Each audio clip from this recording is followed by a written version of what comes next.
بسم الله الرحمن الرحيم. Assalamualaikum. Jangan lupa like, comment, and subscribe. Bye.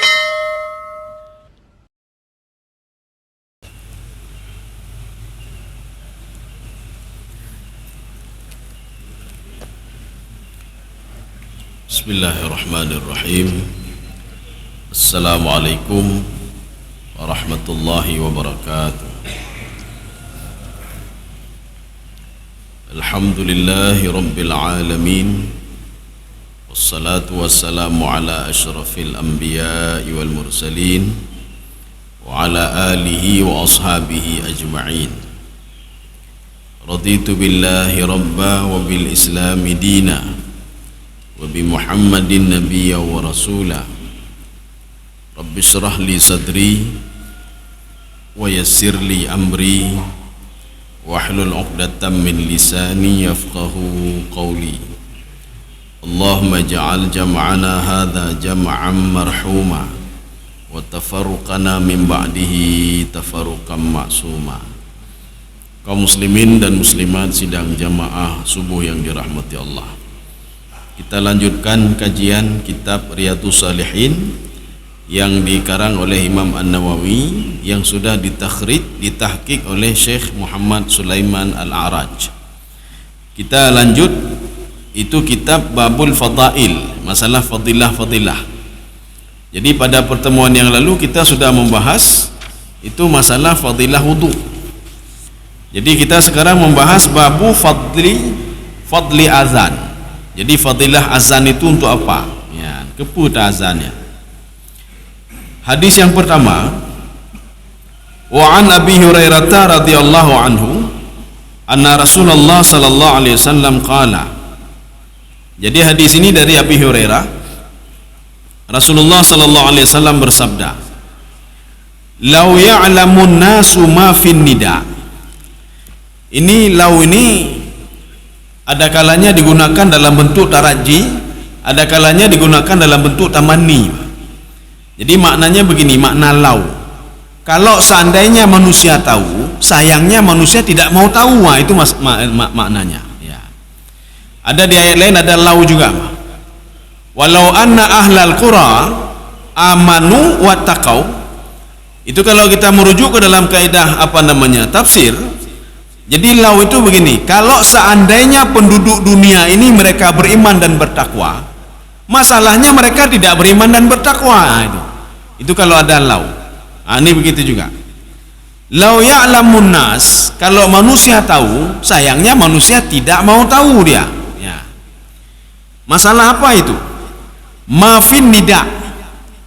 Kalau dia tahu rahasia jadi muazzin itu, pahalanya banyak sekali, maka sungguh dia akan berlomba jadi muazzin, bukan jadi imam. Ya, jadi muazzin. Mafin nida'i wasafil awal.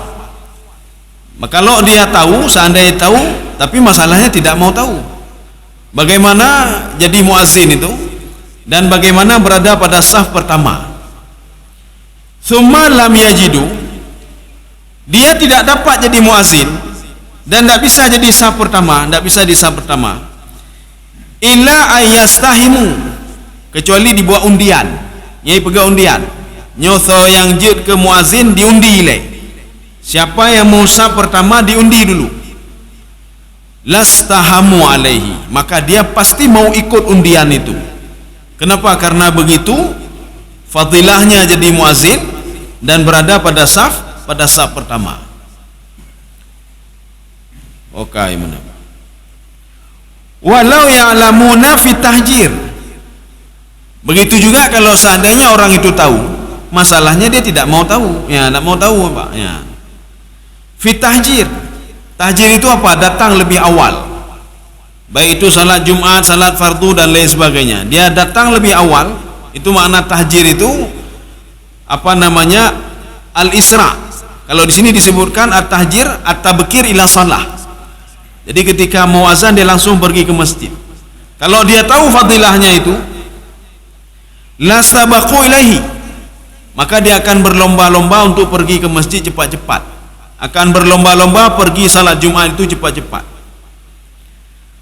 Yang ketiga, walau ya'lamuna, kalau seandainya umatku tahu, kata Rasulullah, ya, tapi masalahnya mereka tidak mau tahu.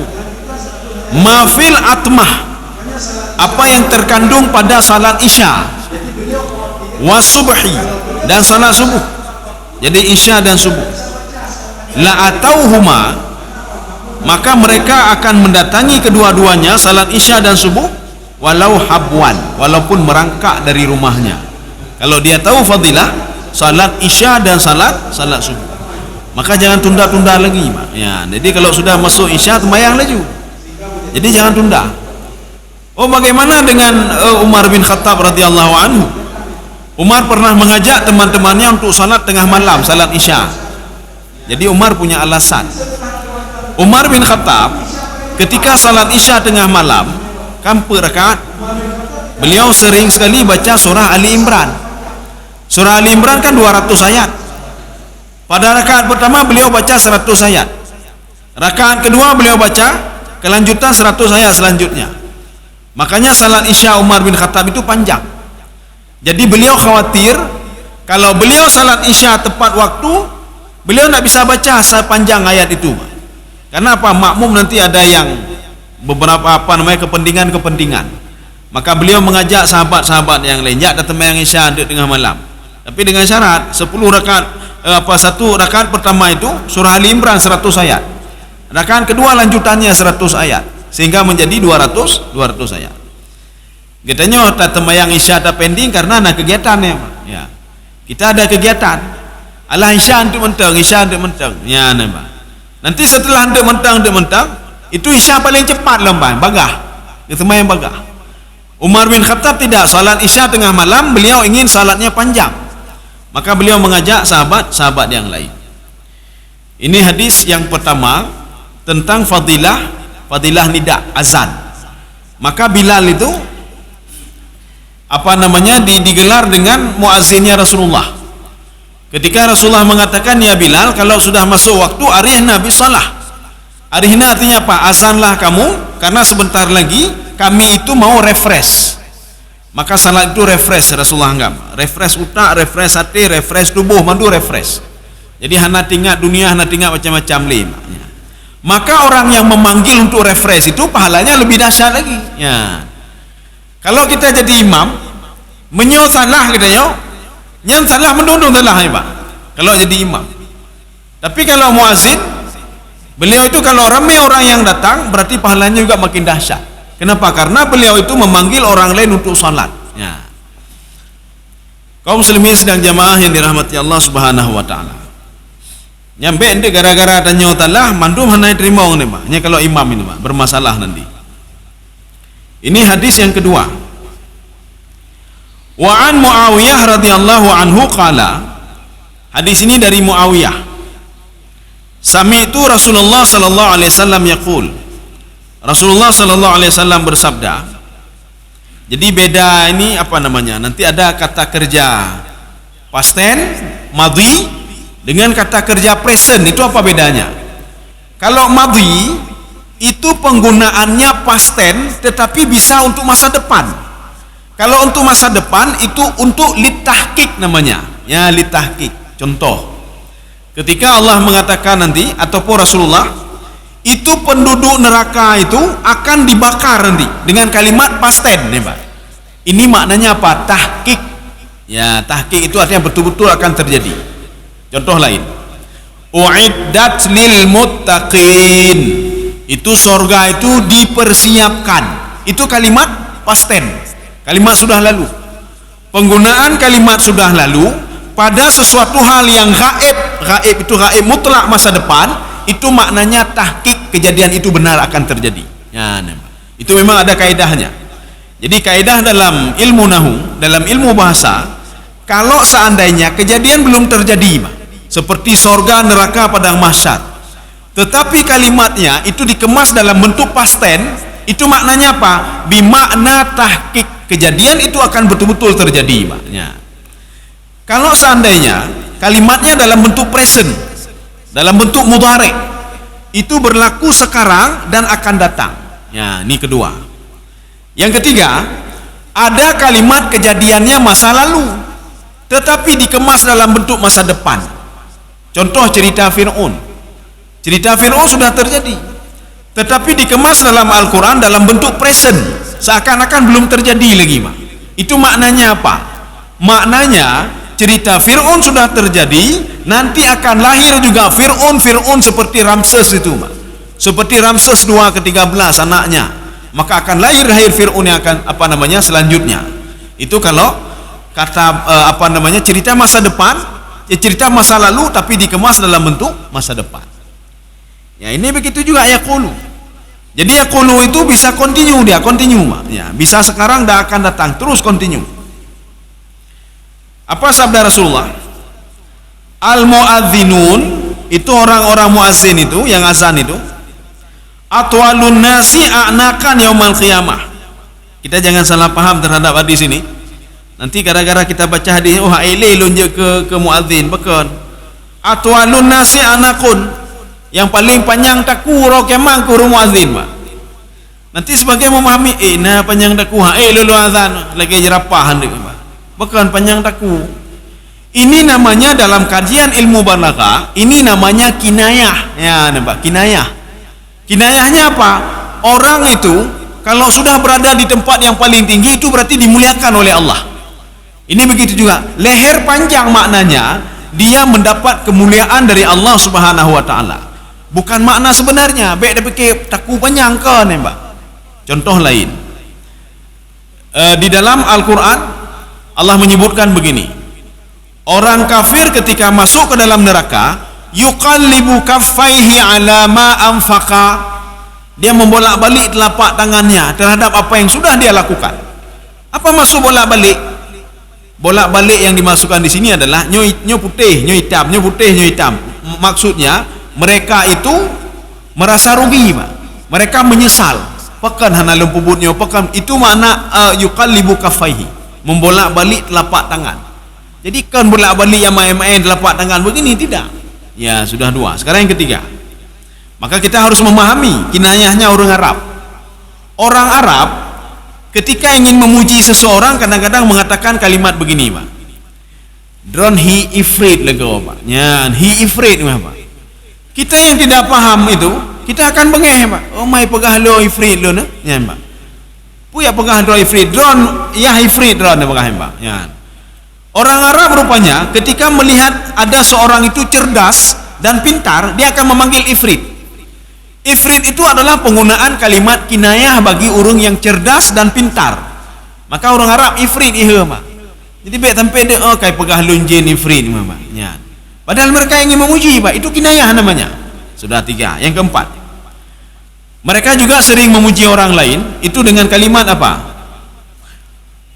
Rumah si fulan itu kathirur ramat, banyak debunya. Kita yang tidak memahami makna kinayah, yang bengeh ke orang Arab, apakah rumah lulu abele? Rupanya makna banyak debu. Dulu kalau orang masak itu kan pakai kayu. Saking banyaknya dia masak, saking banyaknya debu kayu yang berterbangan di dalam rumah dia. Maknanya apa? Orang ini dermawan. Setiap datang tamu kita gunbule, terus jame kita gunbule. Saking banyak kita gunbu, abe kaya penuhlah rumah, Mbak.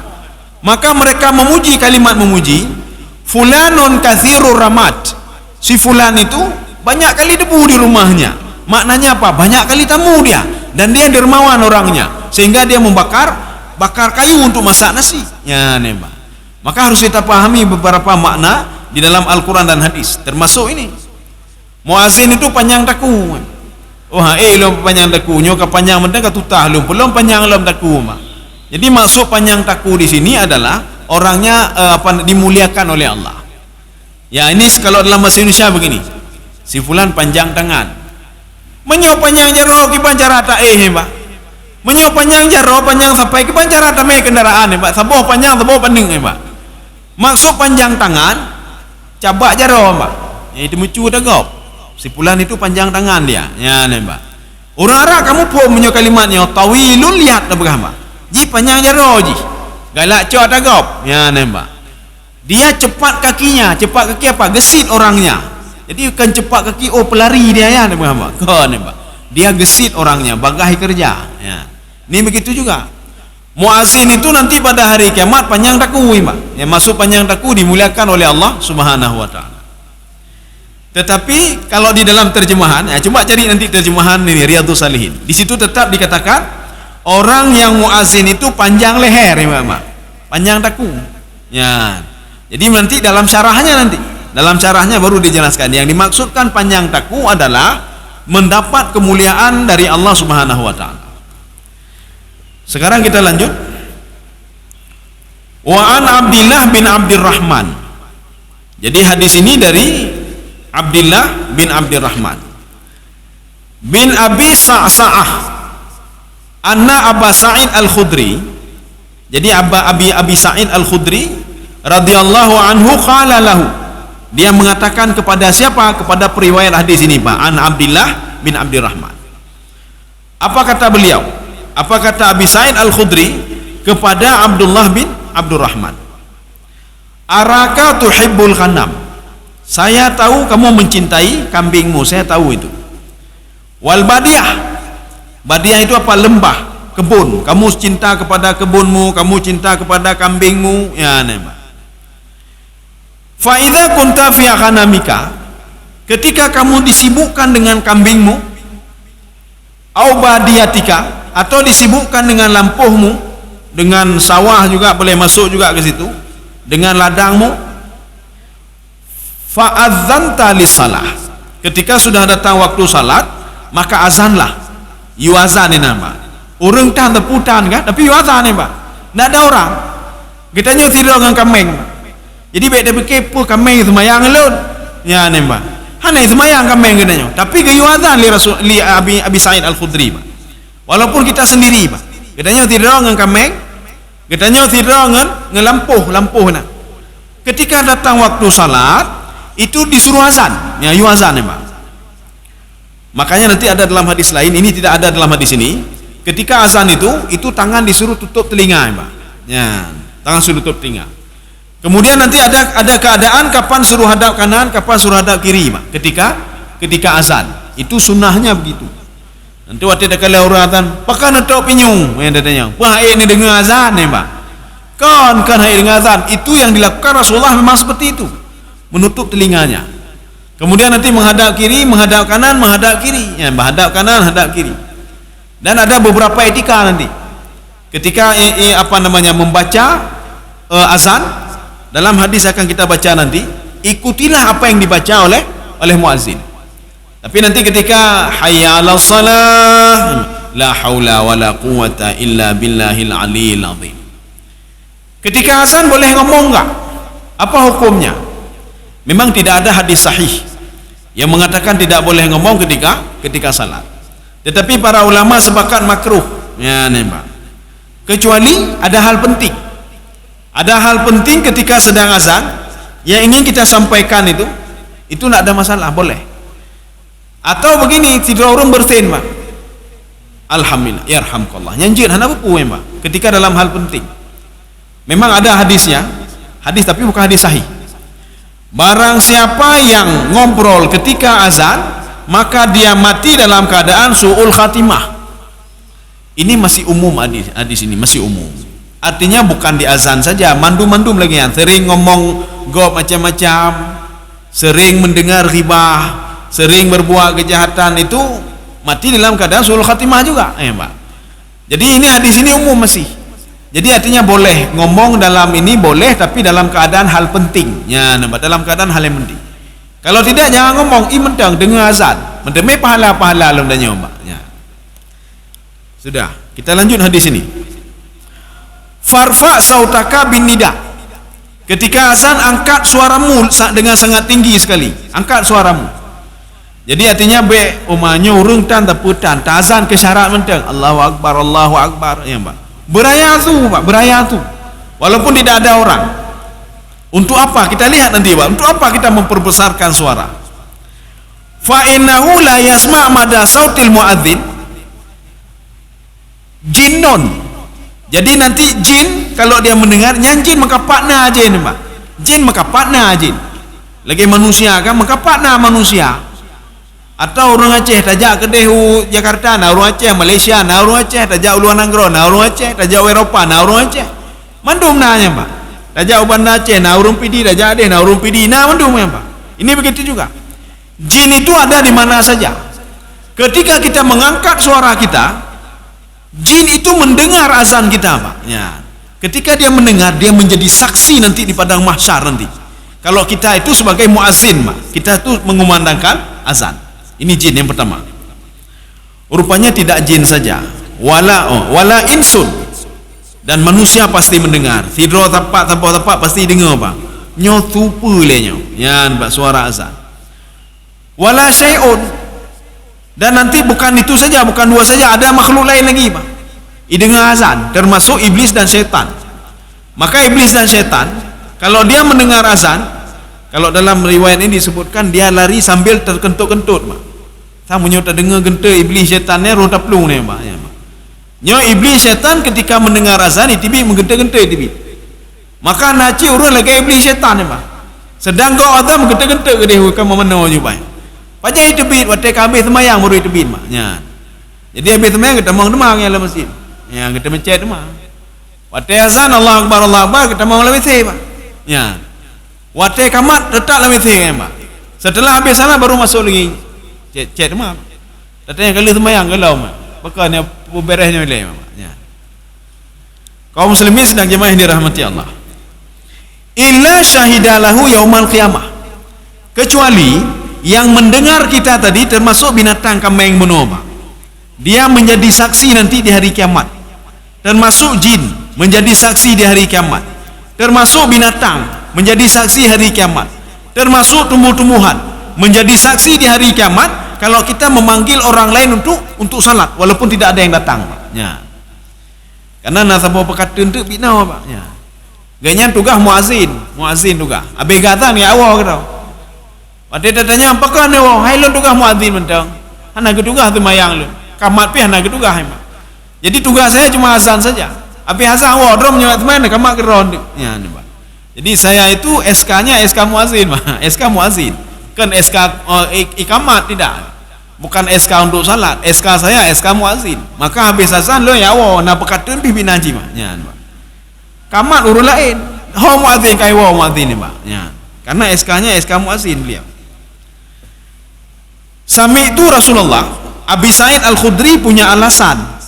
Kenapa kita itu ketika berada di sebuah tempat yang tidak ada orang di situ, kita harus azan. Beliau punya alasan. Kenapa? Sami'tuhu min Rasulullah sallallahu alaihi wasallam. Saya mendengar hal itu dari Rasulullah sallallahu alaihi wasallam. Kata siapa? Abi Sa'id Al-Khudri. Ya. Jadi ini bukan langsung dari Rasul, tapi dari Abi Sa'id Al-Khudri. Tetapi hadis ini hadis sahih. Ya. Hadis ini sahih karena diriwayatkan oleh Imam Al-Bukhari. Hadis selanjutnya. Wa an Abi Hurairah radhiyallahu anhu qala. Hadis dari Abi Hurairah radhiyallahu anhu, beliau berkata, qala Rasulullah sallallahu alaihi wasallam, Rasulullah bersabda, idza nudiya bis salah, ini ba ilsak namanya atau ba tabarruk. Kalau kita dipanggil untuk salat, maksudnya apa? Pemanggilan itu keberkahan. Kalau kita salat berkah. Kemudian juga ilsak namanya Pak. Arti ilsak apa? Habis azan kalau bisa langsung salat terus. Ya nembak. Semayang lagi baik preh-preh hendak. Baik preh-preh hendak. Kalau sedang di azan, sedang azan, muazzin sedang azan, adbara syaitan. Syaitan akan lari. Contoh di masjid duduk kelompok aja Pak, kelompoknya. Duduk kelompok syaitan atau kelompok. Ketika azan, kelompok ini akan lari semua Pak. Dia akan keluar dari masjid. Lahu duratun hatta la yasma' ta'dzin. Jadi dia itibi kentut syaitan ni Pak ketika dengar azan. Saking kuatnya kentut syaitan itu, dia azan tak dia dengar lagi Pak. Ya. Maka ji menyuruh tak dengar kentut syaitan ya, semua azan hana dengar lagi Pak. Begitu takutnya iblis dan syaitan itu, dia mendengar azan. Ya.